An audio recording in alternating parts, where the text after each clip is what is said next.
Wow, we've already gone through 5 layers of scare and haven't even gotten to the magic we can add to the haunt. It's time to set the ambience, mystique, and feeling of the room. Layer 6, atmosphere, is where we add the magic effects that amaze and confuse. Am I really in foggy London? An insane asylum? An evil carnival? We've already completed the first 5 layers of scare and transported most of our victims to where we want them to be. For the last few holdouts, creating atmosphere is the ultimate weapon. Who can possibly resist believing they're in a swamp when there's wispy fog and the sounds of buzzing insects all around them? Or that they're in a boiler room when they see steam billowing out of broken pipes and hear the far-off sounds of huge grinding machines? To create a fully immersive atmosphere, we have 3 elements under our control: sound, light, and weather. Let's start with sound. Remember when we first upgraded our TV's built-in tinny speakers with real external speakers? Perhaps even surround sound? Oh yeah, and a subwoofer? Wow, movies at home became as immersing as they were at the theater. We ran right out to the video store and re-rented old favorites to test out this new awesome sound experience. We were in the X-Wing firing the laser cannons, screaming TIE fighters, Darth Vader's evil breathing. Heck, even the soundtrack made us feel like heroes. The flip side of that, our terrified tots don't want to be in such a realistic environment. They don't want to be transported to the haunted mansion. It's just too scary. But they will. Oh, they will. We're going to put them smack dab in the middle of those roving ghosts, using sound. Questions to ask ourselves when adding sound, though. Well, how many sounds? How about speakers? Surround, stereo, mono. How loud? How soft?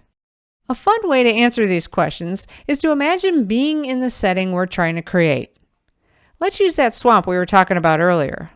A swamp would certainly need a background soundscape with buzzing insects, a hawk screaming here or there, crickets, frogs, a banjo, and then to go extreme, surround speakers. Let's go ahead and add another layer of sound. Water swishing near their feet, like an alligator's tail in the water. Having a specific sound in a specific spot not only helps convince them of where they are, but amps up the fear and suspense. We talked in the main scare layer about the importance of the sound matching the scare, which matches the scene. Just to add another point to that, use a great speaker and crank it up. Nothing ruins a prop scare faster than a tinny sounding itty-bitty lame-o speaker. Lighting, or the lack of it, can be used as an atmospheric effect. Yes, dark is better than light in a haunt, but to what degree?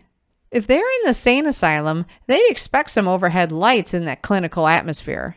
But since darker is better, how about making them flicker or paint them over in spots to dim the light?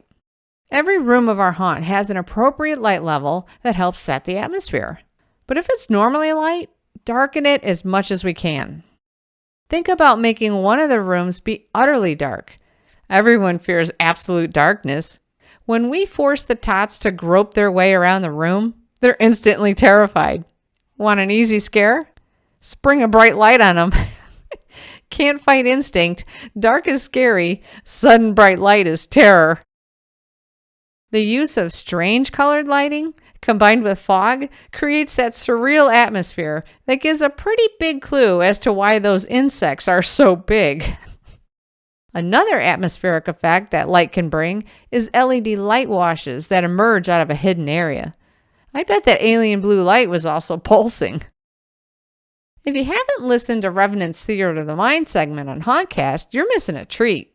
His Hauntcast 15 segment focused on the effect weather has on all of us.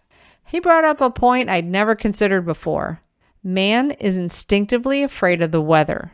We know it's too big to fight or control, so it's feared. All we can do is find safe shelter. Pull those tots from their safe shelter and throw them into the middle of a storm. Bad weather or the threat of bad weather easily helps amp up the fear factor.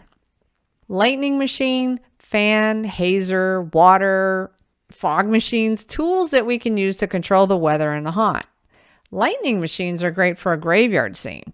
We can also place them outside a window of our room so it gives the illusion of a bad storm outside. Go overkill by having water spritzed on the window. I mean, why not? Weather effects can be used in other ways. A boiler room would have steam and a misty look to it. Use a hazer for the mist. For the steam, use a fogger filled with fast dissipating fog juice erupting from a broken steam pipe. Fog effects are super versatile. Steam in a shower, or even frosty vapor in a freezer. Let's explore how to decide what type of weather effects to use by going back to that swamp room. What is the surrounding air like? Is it windy or calm? Is it clear, misty, or rainy? Is the swamp bone-chilling cold or clammy hot? If we think clammy hot would be hard to pull off in a garage hunt in October, don't forget we can mount a garage heater unit up on the wall. Oh yeah, and another thought. Use a lightning machine set on low in the far corner to suggest an approaching storm. What I say, those lightning machines are awesome. Well, hope you had a lot of fun designing this layer using sound, light, and weather. Thought it would be helpful to write up a reminder checklist for us. It lists questions we can ask ourselves to help add immersiveness with atmospheric effects.